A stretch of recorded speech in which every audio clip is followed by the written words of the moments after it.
Dinhi sa usa ka tindahan sa Langihan Road, Butuan City, nagtapok ang mga bata hamtong og tigulang dihang naghulat sa ipakitang performance sa La Verkada Kids sa PGT Season 3 Grand Finals.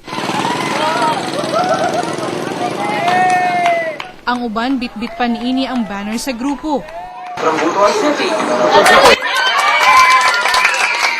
Dihang gipakita na ang VTR sa La Verkada Kids, di na mawala sa telebisyon ang mga mata sa mga nagtanaw ug todo pa ang pakpak.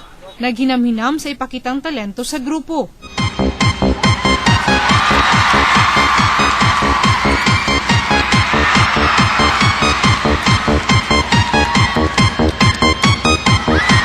Wa makaapil ang usa ka miyembro sa grupo human kini nabalian. Apan gipakita sa La Verkada Kids nga kaya gihapon nilang mag-perform. Mark, magpagaling ka at kasama ka sa laban na to. At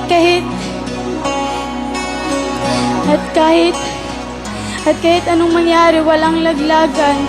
Wa na pungan ning usa ka gina nga makahilak. Apan si Manong Eduardo Pelletero, mas naligon nga dunay tsansa ang grupo.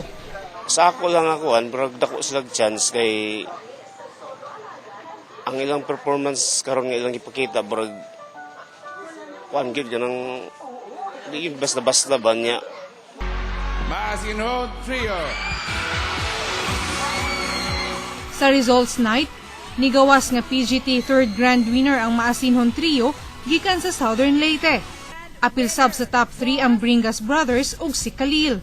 Wala man makuha sa top 3 ang La Verkada Kids sa pan-proud gihapon dili lang ilang mga silingan, lakip na mga Butuanon sa gipakitang talento sa grupo. Laumang moabot sa dakbayan sa Butuan ang La Verkada Kids ug Mang Adlawa. Charmaine Awitan, Patrol sa Caraga.